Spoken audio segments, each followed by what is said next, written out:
Hey, good morning, everybody. I hope you will be able to listen with all the different noises here and so on. First of all, thank you for coming and being here. My name is Katriel Schory, and I am the Executive Director of the Israel Film Fund. I've been the head of the Film Fund now more than 14 years, way too long, but I'm still there. And as part of our tasks, we invest in development, in production, but we also invest in a separate contract in the marketing and the distribution of Israeli feature films and the release in Israel and also abroad. So I've been following for many, many years the whole question of marketing and distribution and the role of the producer in this particular part of the whole process of making a film. And I thought that I will share with you some of the thoughts and some of the things that I've learned. You definitely don't have to agree with me, and you can argue with me. You feel free, because this is a question that we all struggle with. But really, we have to understand a little how we go about the exploitation of the film or the use of the film from the point of view of the producer. So I will start basically with 2 or 3 basic elements or thoughts. First of all, I would say that the way I understand or the way I see every film, that every film is in a way a prototype. We are basically in the business of creating prototypes. Every single movie is a prototype, which means it's one of a kind, which means that this is a prototype. We are not in a mass production. Every single film is a unique creature on its own. And prototypes, being prototypes, means that you have to take special care, special attention. Make sure that you create the prototype and you give it all the attentions you need. This is one of the basic elements the way I understand how to handle the movie. If we understand that every movie, every film that we produce, it's one of a kind, it's a unique creature, then we understand that we have to give it a very specific and the right attention for this particular film that we produce. And the second element, which I've seen many times or few times and quite disappointing with many producers or with some producers, is that if you think about it, we are in a very special business, if you like, in a way, because we are in one of the few areas or one of the few, if you like, professions, if you like, that we are being paid and we get a fee by producing or manufacturing our product. Usually, in the normal business world, the one who produces this, manufactures this microphone, he will make money once he starts selling it. But he will not be paid as a fee, a structured fee, only when producing this microphone. One of the very few places, especially in the arts, is that you are being paid. You get a producer's fee, a director's fee, when you produce your film. What it means in some cases, and in my opinion, very unfortunate, that because you are being paid, and because you are being paid, you have a fee, some of the producers will say, listen, I got my producer's fee, I got my overhead, I got this and that. If the film is released and it will make 5 people or 1 million people, it's nice, but I'm not going to kill myself.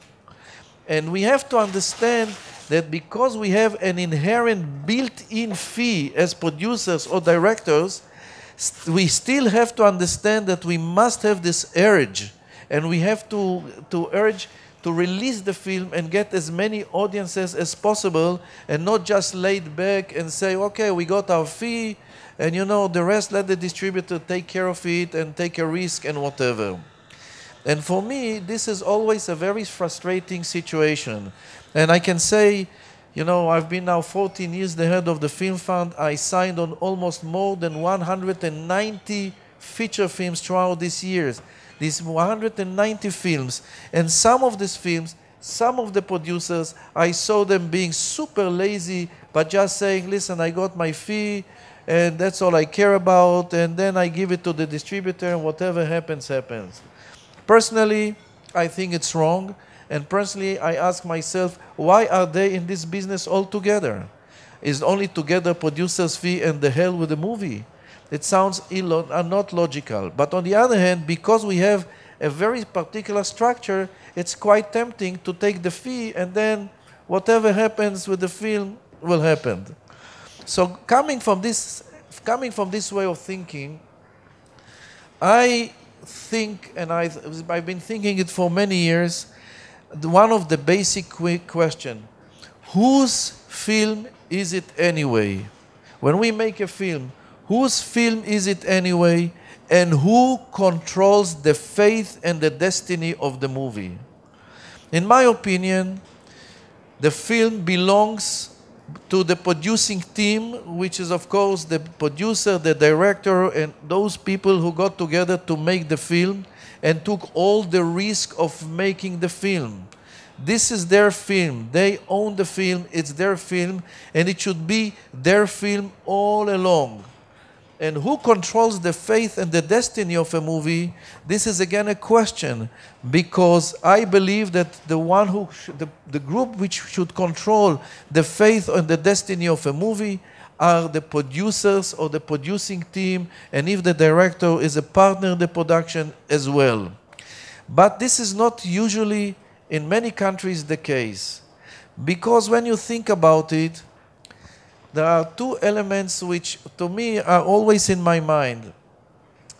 You know, we make a movie, and to make a film, and as we all know, it's not an easy business. It's a 3 years, 4 years, unbelievable roller coaster with ups and downs and everything that we know which goes into making a movie.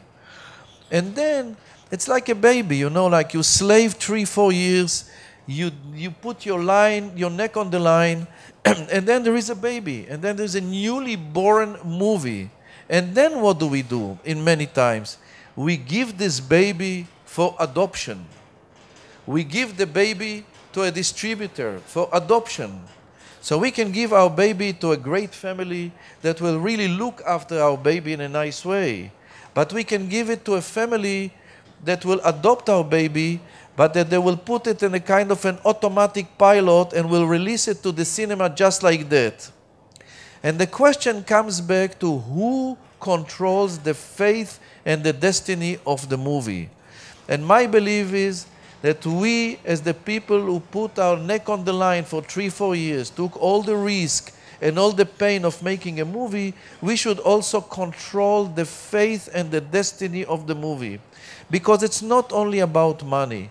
It's about, after you worked so hard, and obviously you who made the film, you know probably better than any other one what's the film, what's all about, what did you want to bring across by making your film.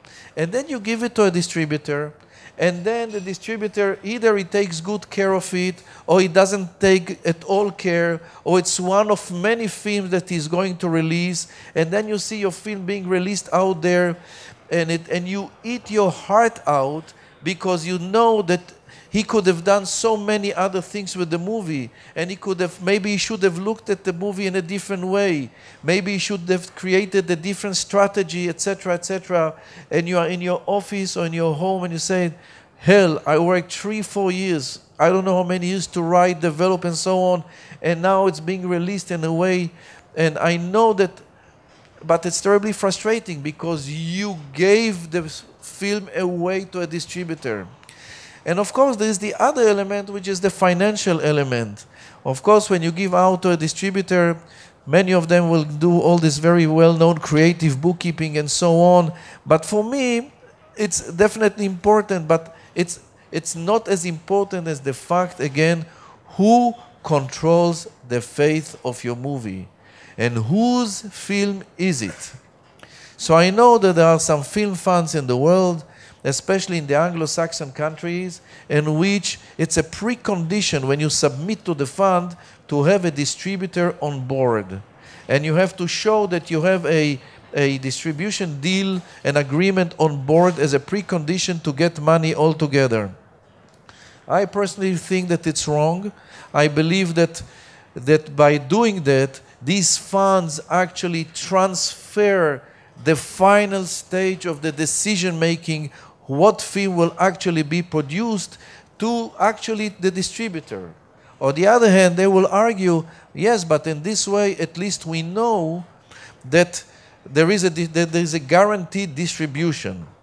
We thought that because we should keep the public funding free from all kind of outside influences and not transfer the final stage of the decision maker to the distributor. So we do not require at all a distribution agreement, a deal memo, or whatever as a precondition for us investing in a movie. We want to keep it completely free. What comes out of it is that we, as a policy, I decided many years ago that we will encourage the producers to distribute the films themselves. And I would say that almost half of all the feature films which are released in Israel are released by the producers themselves, which means that they control the fate and the destiny of the movie. Of course, you can argue with me and say, listen, distribution is a skill, it's a profession, people have to know how to distribute a film and so on. I will not, you're right if you say that, you're absolutely right. But on the other hand, there are ways of going about it. So if we take films which some of you may know, going back from Broken Wings to Vals with Bashir, to Ajami, to the film which is here, Fill the Void, all these films were distributed by the producers themselves. And these films sold in the box office 300,000 tickets and 250,000 tickets and many tickets, but they were distributed by the producers themselves. What it means, that the producer and his team, or maybe he hired, the same as you hire a line producer or a production manager, you hire a distribution manager. But you, the producer, hire him. You, the producer, and he reports to you as the producer. So what it means that you control, first of all, the budget. But before controlling the budget, you are there to create a strategy. You are there to understand what is the USP of your film, which USP stands for the unique selling point of your movie. And you should know better than any other one what is the unique selling point of your movie. And you create a strategy, and you create a plan, and because you are the producer, you think about it way before the shoot of the film, in the pre-production stage, and you create for yourself a plan. You know the actors that you will have. While shooting, you create all the public relation materials that you will need, stills, the making of, and all of that. But most important, you know the audiences that you had in mind when you started and when you decided to go with this film. You know the audiences that you were aiming with your movie. And you think, how am I going to reach these audiences? But it all comes out from the producer. So this is the reason why we give our money to the producer to distribute his film. And the producers, the producer to distribute his film, which means that many of the Israeli producers will hire on a weekly base, on a monthly base, or whatever deal they want to do, a distribution manager or a line distributor. This is a group, we have a group of 4 or 5 people in the country who used to work for the majors in Israel, for Warner, Fox, this and that. Now they're out there as freelancers. They work for the producer, and they report to the producer, and they talk and work together with him and the director and so on, from the whole arc of setting up the distribution mechanism in place. But because the producer acts as a distributor, he is entitled, of course, to the distribution fee. And we definitely encourage the fact that, you know, the distributor's fee is somewhere between 20 to 30%. So because he's actually acting as the distributor, he's entitled to get the distributor's fee. And as we all know, this is the first money coming in. So if there is any money to be made on this movie, then the producer at least will get some of the money in. So he's in a position of also getting some, to be in the first money in. He has to take a risk, but I'll stop here for the moment. Yes? What the criteria was, you know, like every film gets support for distribution, or do they have to be Every single feature film that we invest in the production is automatically entitled on a separate contract to an investment in the P&A and the marketing and distribution. It can go from as low as $10,000 in our case up to $60,000. We will invest up to 2/3. So if we decided to invest in the P&A in your movie $60,000, you have to show us that you brought from somewhere 30. And then we know that you have 90,000 to release your film. If you have more, you have more. But definitely, the money goes directly to the producer.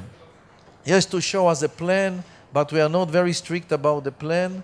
And once we see what he has in mind, the size of the release and so on, this is how we will decide how much money to give him. So this created for me a lot of friction, of course, with the Israeli distributors. Many of them are unhappy. Others, one of them was almost said, I'll take a contract on you. And I said, you're welcome to do it, and so on. But for me, it's a principal element which always goes to the very basic question that I will keep saying it again and again. Whose film is it anyway? When you sign a contract with the distributor, when he says, listen, from now on, your job is finished, I take it.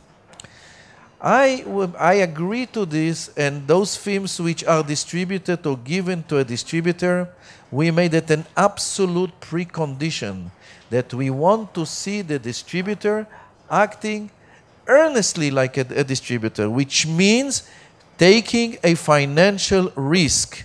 You want to distribute my movie?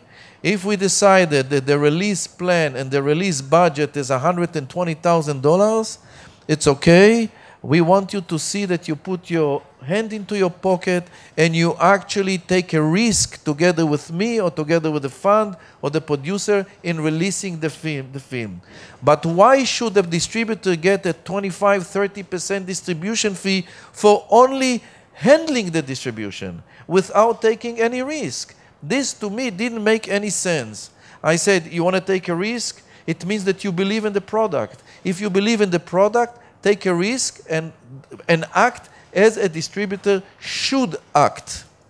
But this was not the case for a long time. So therefore we decided, okay, we will release ourselves the movies. So a lot of the contracts and a lot of the agreements that we see are between the producer directly to the cinema owner, directly to the exhibitor. And all this middleman, which is called the distributor, is not there. Again, it's a skill, it's a profession. I fully realize it and I know it.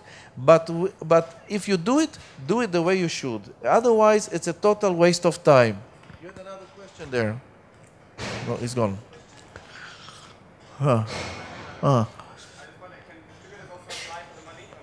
Sorry?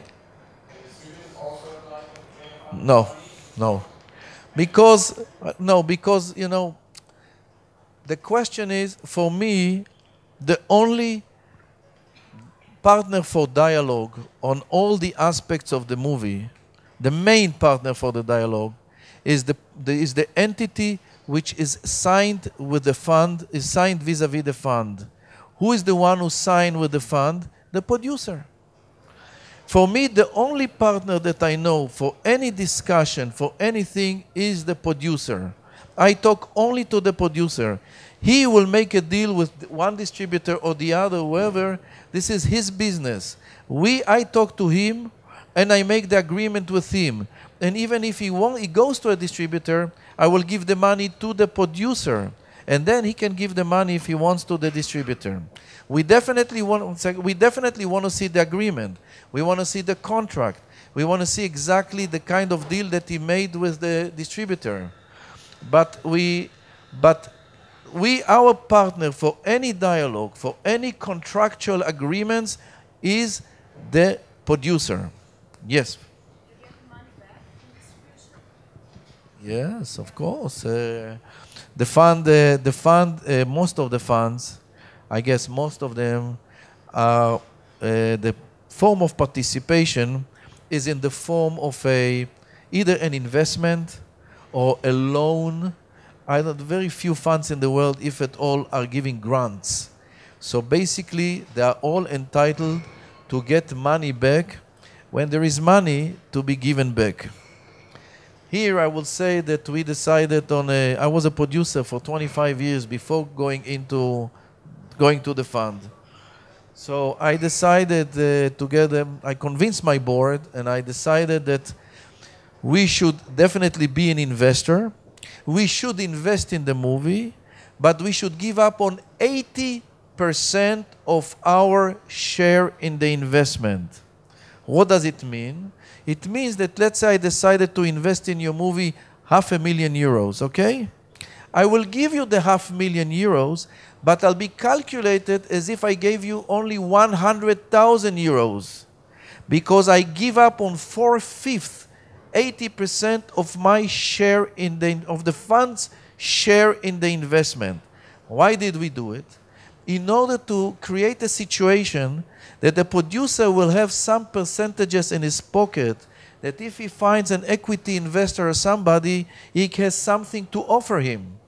The second element, the second reason that we decided to do it, is that if he didn't find any equity investor, the percentages that we give up goes 2/3 to the producer, and 1/3 is split between half the director, half the writer, because they are definitely partners in the creating of the project. So if there is any money to be made and any money to be returned, they will have a faster chance to recoup something, because we gave up on such a big chunk of our share in the investment. The second thing is, because we do it, the above the liners like which are the director, the producer, and the writer mainly, in addition to the distribution fee, let's say in addition to the fee, the fee that they get as director, producer, and writer, which in our case is 7.5%, 7.5%, and 6%, they also have the same percentages in the net profit all the way. But they did not invest money, but still they have a share in the profit. What I mean is that, let's say the producer is entitled to 7.5%. I'll tell you from what the plug number. The producer is entitled for 7.5%, the director for 7.5%, and the screenplay writer for 6%. The plug number for calculating the fee is the agreed below the line. If we agree that the below the line, the actual cash cost is €1,000,000, the producer stands to receive €75,000 as a fee, the director €75,000 as a fee, and the writer €60,000 as a fee. But the same percentages they also have from the profit all the way to the end. But you can say, why should they have a percentages from the profit when they did not invest in the movie?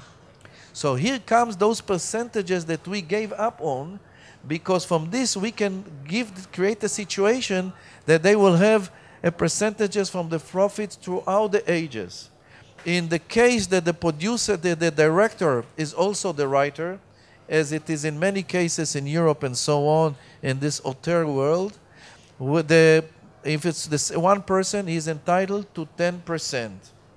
In addition, the producers, we entitle the producers, in addition to getting the producer's fee, also to an additional 5% corporate fee, which is corporate fee. It's like a general overhead, not the overhead for the particular movie, but a general overhead, 5%, which means that if the producer calculated well his budget, and if he managed within his budget to get his producer's fee, he can take another 5% for his company fee, a corporate overhead. Why did I decide to do it? Because we are in a business which is very much pick and bust. When you have a movie, there's money flowing in. But in between movies, sometimes you have a situation of 2 years, 1 year, 3 years, whatever, that there's no money coming in because you're waiting for your next movie. So in order to keep the companies sustainable, and in order to have the companies viable and survive throughout those periods of bust, we decided on this 5% corporate overhead. So if the producer knows his business and he calculates his things in a proper way, he can get 12.5% and he can, in a way, try to survive a little better. So this is the way we are structured, and we definitely encourage it all the time. So we look at the distribution program, we look at the strategy, we look at things because, and we see when the producer wants to distribute himself. And what we have learned, that when a producer distributes himself the movie, he gives it an extra attention because it's his movie. It's his movie and he's ready to do everything for it. And he very carefully tries to set up and create a strategy, understanding what he wants out of the movie. And I can give you some examples even here in Carlo Vivari of yesterday. A clear example. There's a movie here in the official competition. This movie in the official competition is also shown in Israel because the Israeli Film Academy is now watching all the Israeli films, and the 800 Academy members will vote for the film which will be sent to represent Israel in Hollywood in the foreign film section. But we know that for the Israelis, if your film was in a major festival, when you bring it to release in Israel, it makes a difference. So the distributor will never think of flying over to Carlo Vivari the 3 lead actors or the 4 lead actors because it's money and it's costly and it's this and that. And he will never spend the money to send over here a small television crew to cover and see the premiere, the red carpet, and all that we know here and so on, so that he will have this material home because he will save. But the producer in this case said, I'm going to take all these people, I'm going to spend all this money, and I'm going to have here this small team with a camera and so on, sending all the time materials to Tel Aviv, and have all these photo ops and the red carpet and all of that, because it will help me probably with more votes of the Israelis, and maybe I will have a better chance that my film will be selected to be sent to the Academy in America. So this is an example, a small example, that the distributor will never go through it, will never think in a long-term strategic way. And he will also not necessarily think of what kind of steps to do to advance the film in many, many other platforms. But the producer will do it because he knows his film and he knows the best his film. Also, the director has a certain role. Here, many times I find myself in arguments because the directors would like to be involved in every single step of the creating the distribution strategy. And some of them are very picky, and they will go up to the details of the font and the letter on the credit, on the poster, and so on. So on one hand, you will definitely would like to have the director there, and it's nice and it's okay to consult with the director. The question is, how deep do you allow him to go in? Because one could say, you know, the creative process is over. With all due respect, the creative process, you were the director, you did whatever you had to do. Now we have a film. Now we have a product, if to use another terminology, and this product, we have to make the best out of it. So we will consult with you, we will talk with you, but we will not necessarily go all the way with you because, you know, this is one thing, and now we have another thing, and now we have to sell the film and so on. But he is involved. And many times I gave an example of, let's say, 2 or 3 of the most famous authors in the Israeli literature, and I checked with the publishing house. Do you consult with the author what will be the picture on the cover of your book? Definitely not. We will listen. But the cover of the book is determined by the publishing house and not necessarily by the author who wrote the book. So we have to understand where are the limits. But definitely we would love to have the director as part of it. We would love to have the actors as part of it. But we have to find a way of balancing the whole thing. The other element is that even if you decided to go for a distributor, and you decided that you want to go for a distributor, and then you have to be very careful with the kind of agreement you sign with the distributor in terms of the level of your input when the distributor creates the strategy and prepares the film for the release. We absolutely encourage our filmmakers to be there, to be in the distributors' offices, and to be there all the time, physically being there, and be there and make sure that all the major decisions and all the decisions in terms of the poster, in terms of the trailer, in terms of everything that the producer or whoever on his behalf should be present in the distributors' offices. They don't always like it. Of course, they say, listen, we know our business. We have been in the distribution business for 25 years. Leave us alone. We know what to do. But I think that we should not leave them alone. And that we should not just say, we know that you know, we know that you know what to do, but it's our movie. It's our movie. All the time in my mind, it's our movie. And you will consult with us, and you will talk with us, and we will want to be there, sometimes even up to a veto. And the films which were released in Israel in a big way with a distributor and ended up being successful is because the people who owns the film, the producers, the directors, were there all the time in their offices. And they understood that doing this distribution and the release is a job which is a heavy one. It takes time, it takes money, but is almost as important as the pre-production process and all the other processes in the arc that we go from the idea all the way to the poster.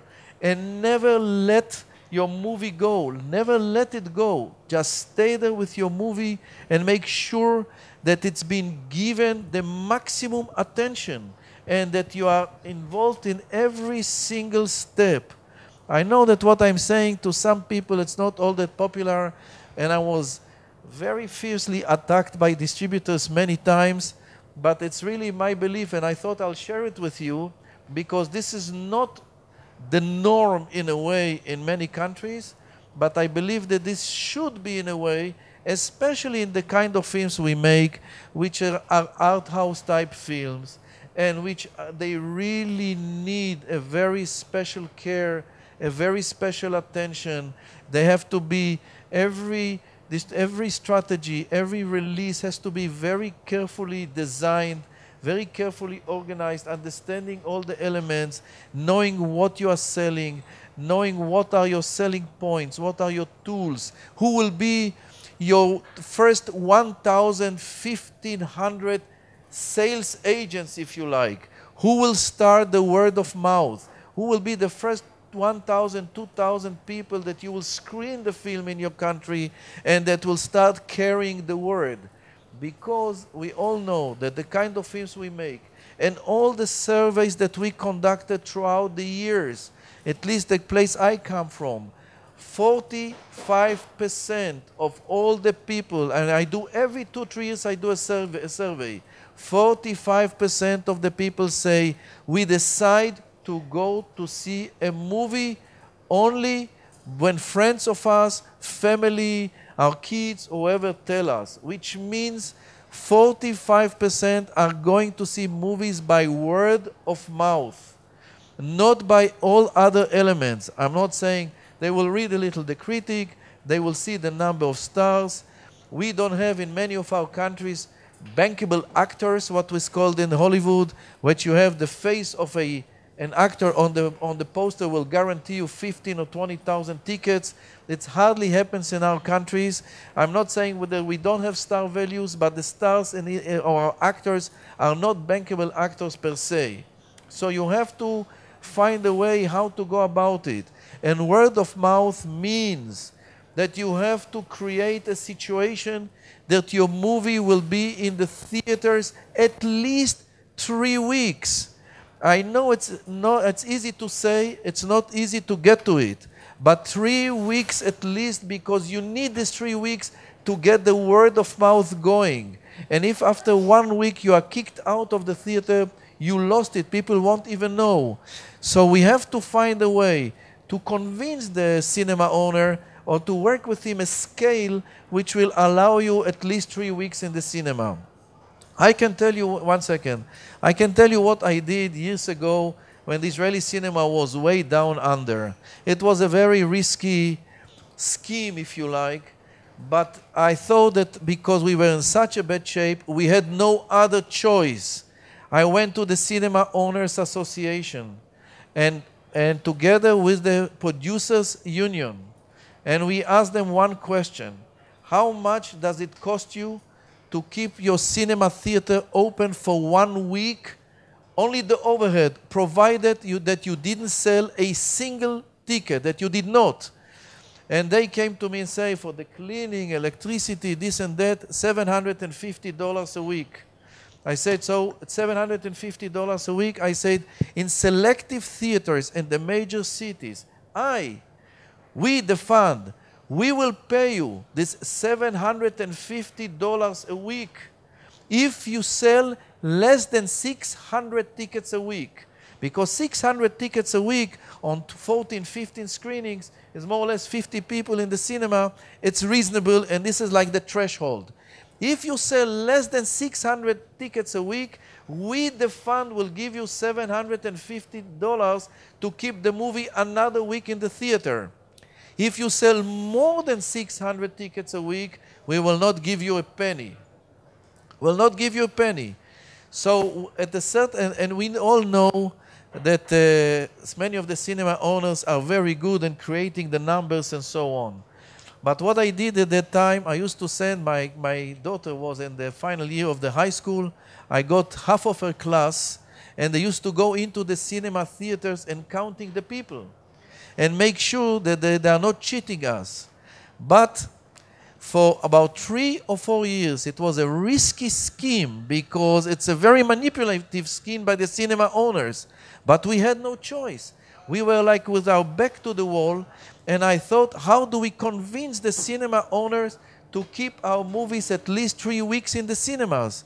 And the way was to compensate them and say, okay, you will not lose, at least you will not lose your overhead. We will cover your overhead.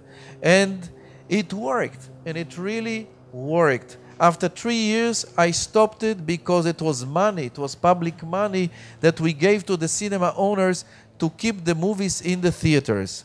So there are ways of doing it.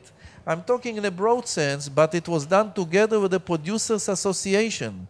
And we worked vis-a-vis the cinema owners. They were happy because at least they didn't lose. But when we were very happy because we gave our films a chance. Yes? How many films were successful and how many? Percentage-wise, in that scheme, how many people actually used the money? Sorry? In that scheme, how many cinemas had to use your money because their films didn't perform? We picked up about, I think at that time, I think that in the 3 major cities, we had about 12 or 14 theaters. Yeah. Not all the theaters, yes. I mean, otherwise we'll be bankrupt in no time. The money that we have is to invest in the production. But 12, 13, 14 theaters, we were able to do it for a given time. But remember that only 12 years ago, in 99, 98, the total box office admission for all the Israeli feature films released 98, which was the worst year in our history, all the Israeli feature films released that year brought 0.3% of the box office. All the Israeli feature films released in 98, all of them together, sold 36,000 tickets out of 10 million. 36,000. We were finished. We were wiped out. We were like kaput completely. So we had to find a way to reinvent ourselves. So there were many ways. There were many ways about rebranding and this and that and so on. I can go into it. But one of the ways was to work out a deal with the cinema owners and to convince them to keep the film in the cinemas for 3 weeks. I, at that time, did not want to, it may have been a mistake, I'm not sure. We didn't want to designate one cinema theater in town only for Israeli films. We did not want to create a kind of a ghetto of Israeli films. We wanted to be in the shopping malls, in all the multiplexes, and so on. I'm not sure we were right or wrong, but this was our decision. Because one could say that for this kind of money, we could have rented a cinema theater in Tel Aviv, renovate it even, and have it only for Israeli movies. But at that time, we were not sure that this was the right thing to do, because we didn't want to mark the films in a given theater. But all of that was done together with the producers. It's not that we woke up in the morning and we'll say, this is how we're going to handle it, this is how we're going to do it. Not at all. We worked together with the producers. And it was a joint initiative, because what it meant in this particular initiative, that we divert money from production to give to the cinema owners, which means that we will do, let's say, one less movie a year or half a movie a year. And we needed all to agree that in the situation we were, we had no other choice. So it's easy to say it was not easy. It was quite tricky, this particular scheme, but it really worked. The other thing which I did from the fund point of view, because I was a producer and I think that funds will be super proactive. You know, when every producer goes to release his film, and as I say, we encourage the producers to release their films. So let's say they are going to buy media space, whether in newspapers, billboards, bus stations, spots on television, etc., etc. They will go on their own, and they will go to negotiate a deal for their own film, which is one film. I decided at a certain point to go to the 3 major newspapers, and I told them at that time newspaper was still powerful. So usually a movie will buy 100 inches, 150 inches, more or less for the release of a movie. I went to the 3 major newspapers and I said, listen, I guarantee you, and I buy now 2,000 inches. And this is the list of the films which will be released in the next 18 months. I want a deal for these films because I give you the money and I guarantee you the inches. And not even if a single film will not be released, at least you have the money for 2,000 inches, and they came down 70% in the money, which means that we rolled over this discount to the producers. So the producers for the same euro managed to get a lot more exposure and a lot more and I worked the same deal with the billboard companies and the same deal also with the radio ads. This is not an invention. What we understood, that we had the power of the size. And instead of every single producer going and negotiate all these media spaces, we negotiated from the fund point of view, buying a massive chunk of advertising, and because of that getting a tremendous discount, which we rolled over to the producer. The newspapers received the name of the films which are going to be released. They checked with us. We said, yes, this is our movie. Give him our discount. but the discount was 70%. It was a tough negotiation, but I brought them down on the knees. But this was really to bring, just to have the Israeli distributor,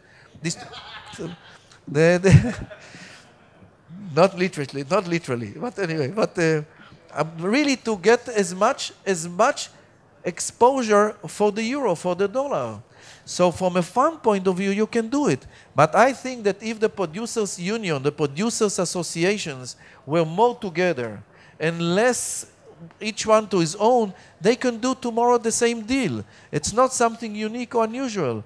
I think that the producers can get together and work at the same deal vis-a-vis the media which is now used. It's not a special invention whatsoever. It's basically using your power of your size.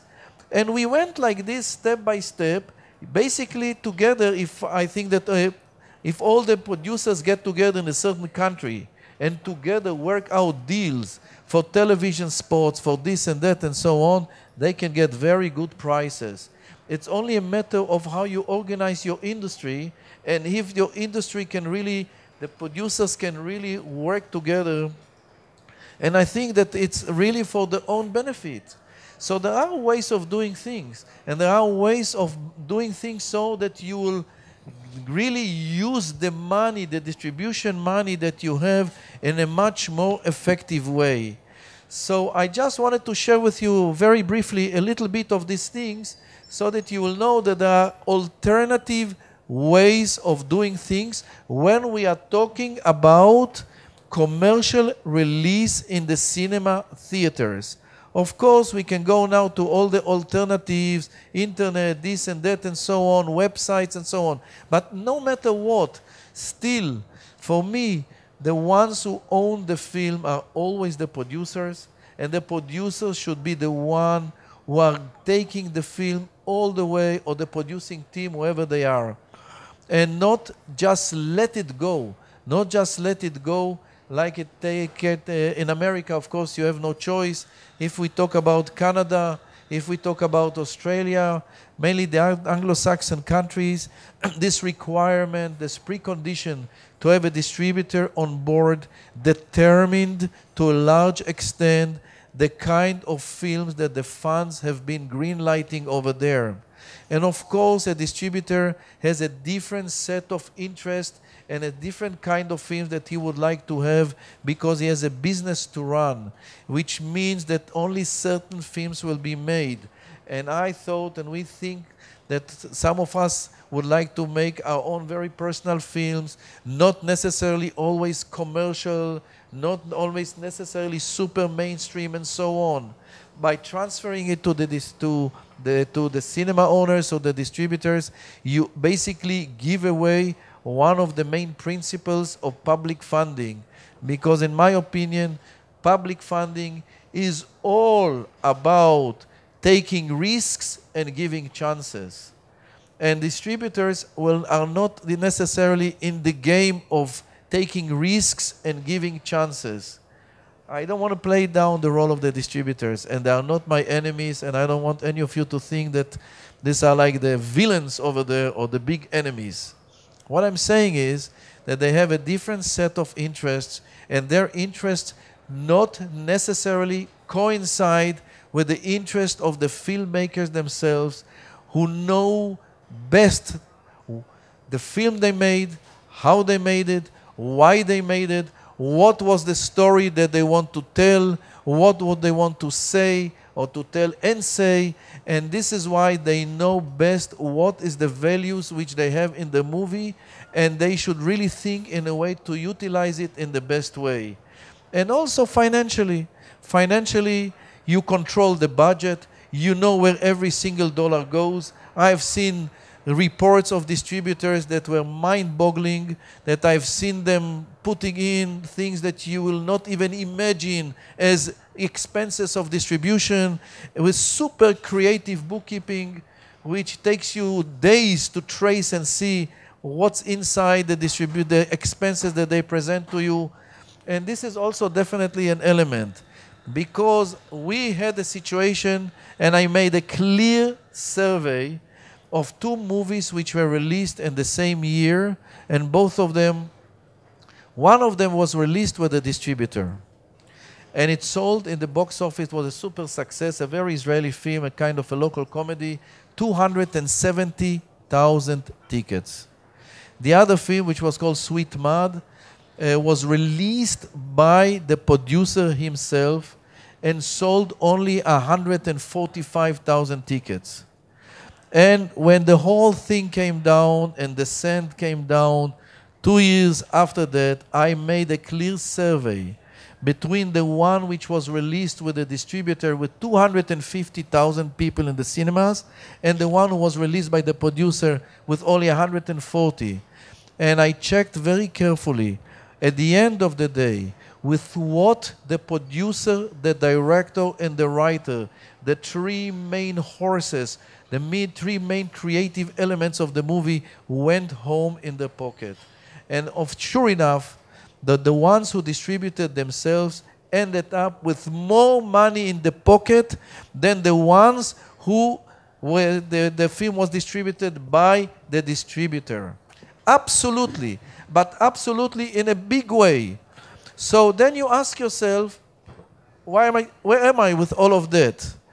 Of course it's work. Of course you have to open an office. Of course you have to keep an office for 3, 4, 5 months of managing the day-to-day distribution of your movie.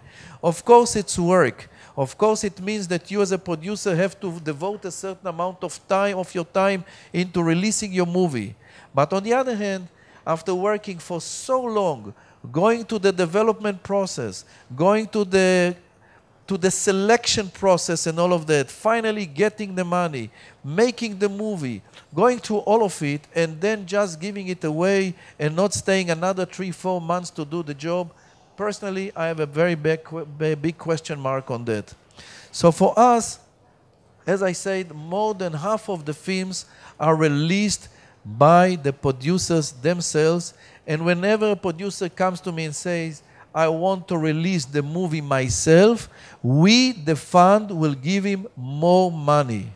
If the maximum that we give is $60,000, if the producer comes and says, I want to release the film myself, I will usually give him another $30,000, sometimes another $40,000 to give him the encouragement to go out on his own with the movie. So, of course, it's open to arguments, and you can argue with me on that, and it's perfectly all right. But this is the way we have been doing it. It's not necessarily done in many countries. I know that many countries, they don't have that many cinemas.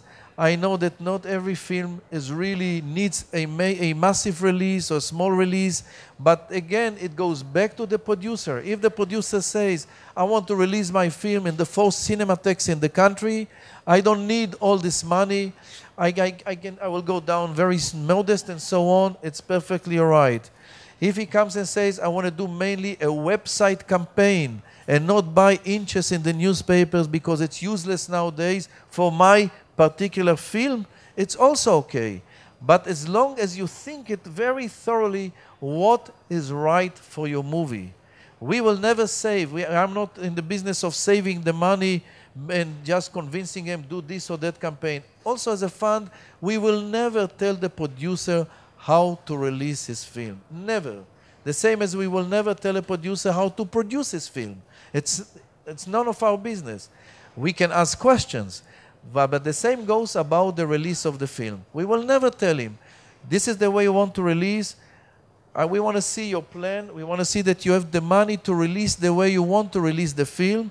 We want to get a little in a dialogue, in a discussion. What's your strategy? How you want to go about it? Do you have enough materials? And many of the producers don't think. And they don't think that distribution begins in the pre-production.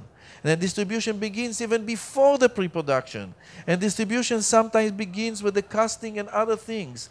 And you know what?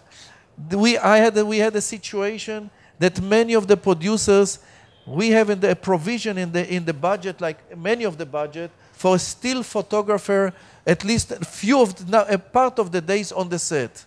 And they were saving this money of the still photographer and using it in other elements in the movie. And then And when you come to the release and you say, where are the stills? Do you have like 300, 400 stills, 500 stills to choose from? And say, no, we save the money. So how are you going to, what kind of images do you have? He says, well, I'll pick a couple of frames from the movie itself. But a couple of frames from the movie itself are not necessarily stills which are good for the public relation campaign and for the release. And you have to be very careful with the kind of picture. I know I'm going into some small details, but in order for this saving at the end will mean costing more money, because sometimes to have to bring again the actors and dress them and whatever to do a stills session so that you will have some tools. Because if you think about it, what is the first image that we see from a movie? The very first image that we see from a movie is a still. The first piece of paper that we see, whether it's on the web or in newspapers or whatever, it's not a trailer. It's not a piece of moving pictures. What we see a still. And the still has to be very carefully designed and very carefully thought. And this is why to say, listen, I don't need a still photographer on the set. It's a nuisance. Nobody likes them and this and that. I will pick up few frames from the movie and I will use it. So what I had to do, I'm very unfortunate. I decided that we take away from the budget that we give to the producer the still photographer clothes, the still photographer money, and we, the fund, are paying the still photographer to go on the set 10, 12 days, 8 days, whatever, so that we will make sure that there is a still photographer on the set, at least for the major scenes or whatever, and not leave it to the producers, unfortunately, very unfortunately, but we had no choice but to do it. So this way, at least we know, from our standpoint, that there will be a still photographer on the set. He will be there for 10 days. We, the fund, will pay him directly, but at least the producer will have, at the end of the shoot, few hundred stills.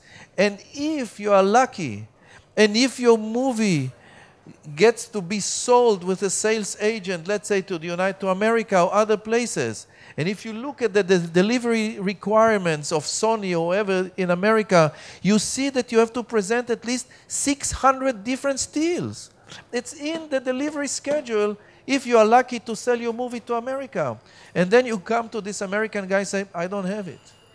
I don't know, we didn't have a still photographer on the set. I'm giving you small detail, okay, it's not a major thing. But at the end of the day, every small thing becomes a major headache when you don't have it, and if you are lucky that your sales agent sold your movie to America, and all of a sudden you have an unbelievable delivery schedule to present to them. And what are you doing? For where do you get it? So all those things have to be thought way, way before, and really get all those elements in place so that you have enough tools, enough material, enough things to present. Because how to cut a trailer, and we made it sure that the director will never cut the trailer. Only people who know how to cut trailers, and usually in our case are the people who do the trailers for the cable television and the satellite television, because these are young kids who really know how to make the trailers, and they will make the trailer. And we push the cinema owners, once we made a deal with the cinema owner, that the trailers will run all the time, every day. And it's part of the deal, because the trailers, sometimes people tend to overlook trailers. But at least you know that those who go to the cinemas and are cinema goers, this is your core people, they will be exposed to the trailer. So we try to get into at least 50, 60 cinemas all the time, our trailer, at least a month, 6 weeks, 7 weeks before the release. So, but all these things, the producer, in my opinion, the producer is the one who has to think it over. And if he feels that the distributor is not doing his job, he's stalling, he's dragging the whole thing, he should be there, but he should have in the contract from the outset that he can go to the distributor and demand all these things. So if there are any questions, or if you don't agree with me, it's perfectly right. You don't have to agree with me at all, because I know it's a different setup, It's not the normal setup in many countries. I know that many of us suffer from not enough cinema theaters and so on, but I believe that there is alternative ways, and there's alternative ways, and there's definitely the way to keep the film, your film, and never forget whose film is it anyway. Yes, sir. I would like to hear something more, if you can tell us about how to convince the cinema owners to show your film. Well, of course, you show the film. You show the film. If this is a multiplex and they say, listen, okay, so the multiplex will have like 14, 15 cinema theaters. And if he says, I don't know, it's a risky film, it's an art house and this and that, we will say, you know what, let's start with your smallest venue. 60-seater, 70-seaters, 100. If we see that it's picking up, we will go to a bigger venue, we'll go to a bigger cinema theater. But we start modest. We had a film called Late Marriage 2001. We started with 6 prints. Slowly, we ended up with 27 prints. But it was a slow process. This is again a question of strategy. Do I come out with 20 or 30 prints, or do I go out slowly building up?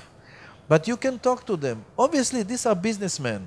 And there's no altruism here. Not whatsoever. This is clear.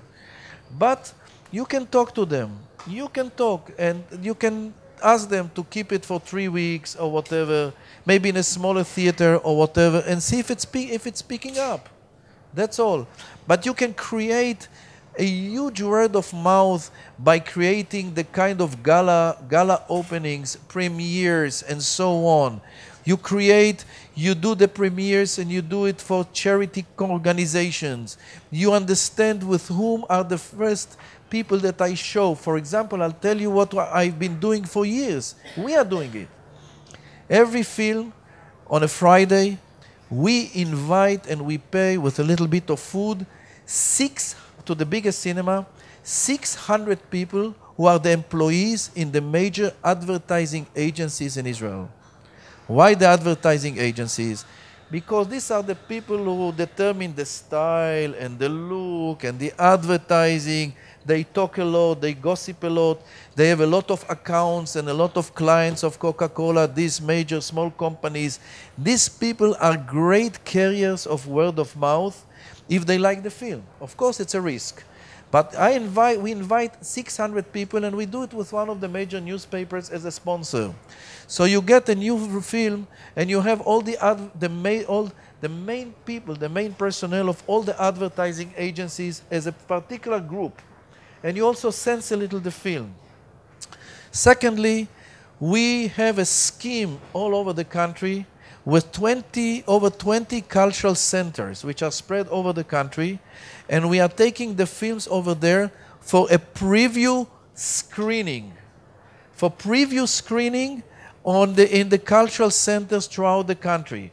Every screening is accompanied with the director, the producer, 1 or 2 of the actors. And in addition to them seeing the film as a preview screening, when they come out to the foyer, there are 8, 9, or 12 different designs of the poster. And these people in the country, in the regions, they feel part of the whole thing and privileged that they saw the film as in a preview screening, and and we give them papers and we use it as focus groups. So you can have small towns and villages and people coming from different parts of the country. Usually we do 10, 12 screenings like this. The producer always is there. Then one of the director, one of the actors or 2. After the screening, they spend 25 minutes, 30 minutes talking with them. Then we spread the papers. They write and we use it as a focus group. And then when they come out into the foyer, they are still with the paper, and they have 12 different or 13 or whatever different designs of the poster, and we tell them to mark what they think is the right poster for the film which they just saw. So this is all from the fund point of view, and we pay for it. We pay for all of that. But this is from the fund point of view to help the producer create a strategy for his movie. But this is work. this is work, this is time. I have a person in my office who does a lot of this work. But in the end of the day, it's worth it because you get so many different views and from so many different parts of the country, and it helps you before you reach the big city with your movie, before you do it. And I think that this is money well spent, and it really proved itself throughout the years. So there are things that you can do in order to check your movie before you go out for the real release. There are ways. Of course, again, it's time, it's money, and it's a decision that you really want to take your movie and invest all that it takes to give it the best chance. Nobody guarantees anything, and nobody will guarantee you how many people will come. But at least you are in peace with yourself that you gave your movie the super best chance. That's it. Any more questions? Thank you very much. Thank you very much.